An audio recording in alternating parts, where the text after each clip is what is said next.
सोनू, सचिन और राहुल नीचे के कमरे में नूडल्स बना रहे थे। तभी अचानक ऊपर के कमरे से किसी के चिल्लाने की आवाज आती है। राहुल, सचिन और सोनू तीनों दौड़कर ऊपर के फ्लोर पे जाते हैं, लेकिन वहाँ पर सब कुछ ठीक लग रहा था और कोई गड़बड़ दिखाई नहीं दे रही थी।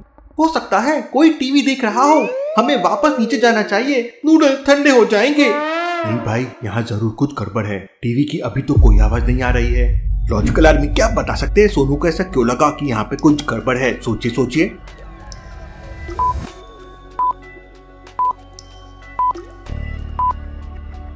पूरे फ्लोर को ध्यान से देखिए, सभी दरवाजों पे ताला लगा हुआ है। तो फिर टीवी की आवाज कहाँ से आ सकती है?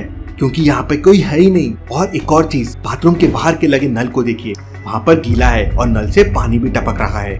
इसका मतलब किसी ने अभी अभी इसे यूज किया है। और बाथरूम के बाहर देखिए ताजे फुटस्टेप्स भी है। पूरे फ्लोर पे तो कोई नहीं है, भला नल किसने यूज किया होगा? जरूर कुछ गड़बड़ है, चलो देखते हैं। तीनों लोग वहाँ पर चेकिंग करने लगते हैं। सोनू बालकनी में जाकर देखता है, सचिन बाहर के बाथरूम में जाकर देखता है और राहुल सारी खिड़कियां देखता है, लेकिन उन लोगों को वहाँ पे कुछ नहीं मिलता। वो वहाँ से जाने ही वाले होते हैं कि तभी अचानक सोनू को कुछ वियर्ड लगता है। लॉजिकल आर्मी, ये सीन में ऐसा क्या हुआ जो सोनू को वियर्ड लगा? सोचिए सोचिए।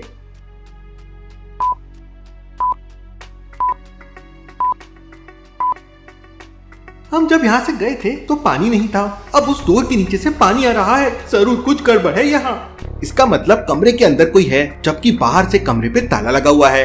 वो तीनों लोग दौड़कर कमरे के पास पहुंच जाते हैं और दरवाजा खटखटाने लगते हैं, लेकिन दरवाजा तो बाहर से लॉक था। इसलिए राहुल एक हथौड़ा लाता है और ताले को तोड़ देता है। दरवाजा खुलते ही अंदर का नजारा देख वो तीनों हैरान रह जाते हैं। अंदर बाथरूम में शिवम नीचे पड़ा हुआ था और बाथरूम का नल चालू था।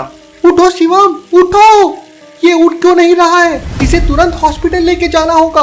वो लोग तुरंत शिवम को लेकर बिल्डिंग के नीचे आते हैं तो देखते हैं कि किसी ने उनके कार का टायर पंचर कर दिया है। मैंने शाम को ही टायर चेक किए थे, कोई बहुत बड़ी गड़बड़ है यहाँ। सोनू, जल्दी से डिटेक्टिव मेहुल को कॉल करो। सोनू मेहुल को कॉल कर देता है और डिटेक्टिव मेहुल अपनी कार लेके तुरंत वहाँ पे पहुँच जाता है। मुझे सच सच बताओ, यहाँ पर क्या हुआ है? सर, हम आपको बाद में सारी सच्चाई बता देंगे, लेकिन अभी शिवम को लेकर तुरंत हॉस्पिटल जाना होगा। मेहुल अपनी कार से शिवम को लेकर हॉस्पिटल की तरफ निकल पड़ता है। सोनू, सचिन और राहुल भी साथ में थे। थोड़ी देर में वो लोग हॉस्पिटल पहुंच जाते हैं। डॉक्टर शिवम को चेक करने के बाद मेहुल से कहता है, इसे किसी ने बहुत जोरों से मारा है, मैंने इंजेक्शन दे दिया है, कुछ मिनट में इसे होश आ जाएगा। थोड़ी देर में शिवम को होश आ जाता है। शिवम काफी वीक फील कर रहा था। सर, मुझे कुछ अच्छे से याद नहीं, किसी ने मेरी बहुत पिटाई की और फिर मुझे जोरों से सर पे मारा तो मैं बेहोश हो गया। बेहोश होने से पहले मैंने टैप चालू कर दिया था जिससे किसी को समझ जाए मैं रूम में हूँ। वेल डन शिवम, तुम बहुत बहादुर हो। फिर राहुल मेहुल को सारी बात बताता है। Interesting, very very interesting. मतलब किसी ने शिवम को मारा, फिर चाबी लेके बाहर से रूम को लॉक कर दिया जिसे किसी को समझे ना। क्या तुम्हारा कोई दुश्मन है? शिवम कुछ आगे बोल पाता उससे पहले वो वापस बेहोश हो जाता है। शिवम को थोड़ा आराम करने दो। मेहुल तुरंत तीनों के साथ वापस हॉस्टल में पहुंच जाता है। क्या बिल्डिंग में लिफ्ट नहीं है? नहीं सर, हम सीढ़ियों से ही आना जाना करते हैं। मतलब तुमने आवाज सुनी और तुम तुरंत ऊपर की तरफ भागे तो सीढ़ी यूज की है और पूरी बिल्डिंग में एक ही सीढ़ी है। मतलब हो सकता है वो सीढ़ियों से ऊपर की तरफ भागा होगा। मेहुल तुरंत टेरेस पे जाता है। वहाँ पर एक रस्सी बंधी हुई थी जिसका दूसरा कोना नीचे गार्डन में लटका हुआ था। Interesting, very very interesting. इसका मतलब वो रस्सी की मदद से ऊपर आया होगा और शिवम की धुनाई करके वापस चला गया। लेकिन जरूर इस हॉस्टल का कोई आदमी उसके साथ मिला हुआ है। लॉजिकल आर्मी, क्या बता सकते हैं मेहुल को ऐसा क्यों लगा कि हॉस्टल का कोई आदमी उसके साथ मिला हुआ है? सोचिए सोचिए।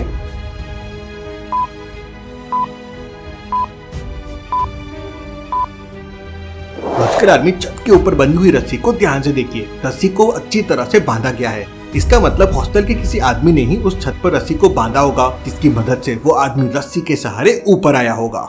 मेहुल तुरंत नीचे जाता है और पहले 3 लोगों से पूछताछ करता है। पहला स्टूडेंट कहता है, सर, मैं अपने कमरे का दरवाजा बंद करके टीवी देख रहा था, मुझे कुछ नहीं पता है।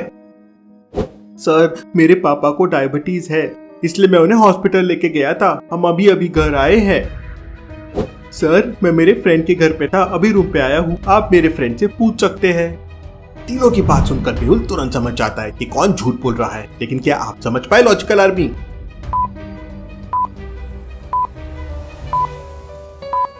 दूसरे वाले आदमी के कमरे में ध्यान से देखिए। उसके पापा बैठ के पेस्ट्रीज खा रहे हैं। फिर भला उन्हें डायबिटीज कैसे हो सकता है? क्योंकि डायबिटीज वाले पेशेंट्स मीठा खा नहीं सकते। यही मेहुल समझ जाता है कि वो झूठ बोल रहा है। मेहुल उसे पकड़ लेता है और पूछताछ करता है तो आदमी बताता है, सर करण सिंह ने मुझे 10,000 रुपए दिए थे और छत पे रस्सी बांधने के लिए बोल दिया, लेकिन मुझे बिल्कुल भी नहीं पता था कि करण सिंह शिवम की पिटाई करने वाला है, नहीं तो मैं ऐसा कभी नहीं करता। Interesting, very very interesting. इसका मतलब ये सब कुछ करण सिंह ने किया है। मेहुल उस आदमी से करण सिंह के ऑफिस का एड्रेस लेता है और अपनी कार से करण सिंह के ऑफिस में पहुंच जाता है। करण सिंह का ऑफिस एक 20 मंजिली बिल्डिंग के 5वें फ्लोर पे था। आज सुबह एक्सरसाइज नहीं हुआ है, स्टेयर्स ले लेता हूँ, रनिंग भी हो जाएगी। मेहुल दौड़ते हुए स्टेयर्स के 5वें फ्लोर पे पहुंच जाता है। वहां पर 2 कमरे के बाहर करण सिंह लिखा हुआ था।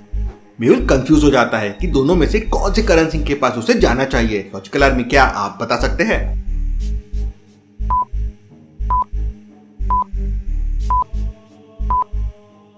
पहले वाले कमरे में तो एक बूढ़ा आदमी बैठा हुआ है और शिवम को मारने वाला रस्सी की मदद से ऊपर आया था, और रस्सी से ऊपर आने के लिए बहुत ताकत चाहिए। इसका मतलब ये बूढ़ा आदमी तो वो नहीं हो सकता। मेहुल दूसरे वाले कमरे में जाता है। कौन हो तुम और अंदर क्या कर रहे हो? मैं डिटेक्टिव मेहुल और शिवम को मारने के जुर्म में मैं तुम्हें गिरफ्तार करने आया हूँ। लेकिन करण सिंह मेहुल से कहता है कि उसने शिवम को नहीं मारा है, वो 2 दिन से बाहर गया हुआ था और उसका ऑफिस बंद था। वो अभी अभी 2 मिनट पहले ही ऑफिस में आया है और उसी ने ऑफिस खोला है। लेकिन करण सिंह की बातें सुनकर मेहुल समझ जाता है कि वो झूठ बोल रहा है। कैसे लॉजिकल आर्मी, मेहुल को ये कैसे समझ जाता है? क्या आप सोच सकते हैं?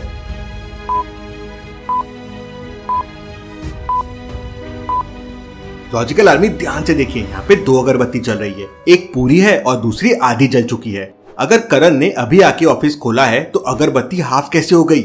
मतलब वो झूठ बोल रहा है। मेहुल उसे पकड़ लेता है और पूछताछ करता है। तब करण सिंह बताता है, सर शिवम ने मेरे साथ धोखा किया था और बदला लेने के लिए मैंने उसकी पिटाई की, लेकिन मैंने उसे खुद नहीं मारा बल्कि एक क्रिमिनल को सुपारी देकर उसकी पिटाई करवाई।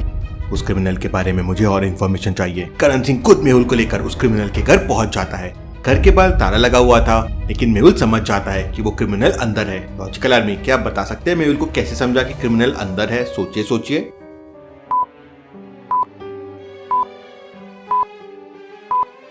बालकनी को ध्यान से देखिए, वहाँ पर गीले कपड़े टंगे हुए हैं। इसका मतलब कोई ना कोई घर के अंदर जरूर है। लगता है वो क्रिमिनल अंदर ही है। जी सर, वो क्रिमिनल अंदर ही है। वो जानबूझकर बाहर से ताला लगा कर रखता है। करण सिंह उस क्रिमिनल को कॉल करता है तो वो क्रिमिनल मेहुल और करण सिंह को पीछे वाले रास्ते से अंदर बुलाता है। मेहुल और करण सिंह अंदर पहुंच जाते हैं, लेकिन करण सिंह ने पहले ही उस क्रिमिनल को सब कुछ बता दिया था।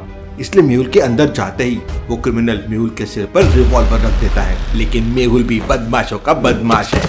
उसने पहले ही आलिया को मैसेज कर दिया था और आलिया पूरी पुलिस फोर्स के साथ बाहर आ जाती है। मुझे पता था तुम धोखा जरूर करोगे, इसलिए मैंने पूरा इंतजाम करके रखा था। पुलिस ने घर को चारों तरफ से घेर लिया है, अपने आप को सरेंडर कर दो। घर के चारों तरफ पुलिस देखकर क्रिमिनल और करण सिंह डर जाते हैं और सरेंडर कर देते हैं। Case solve, detective Mehul rocks. Logical army, मेरे और आलिया के साथ डेली मस्ती के लिए अभी की अभी मुझे इंस्टाग्राम पे फॉलो कीजिए। Thank you.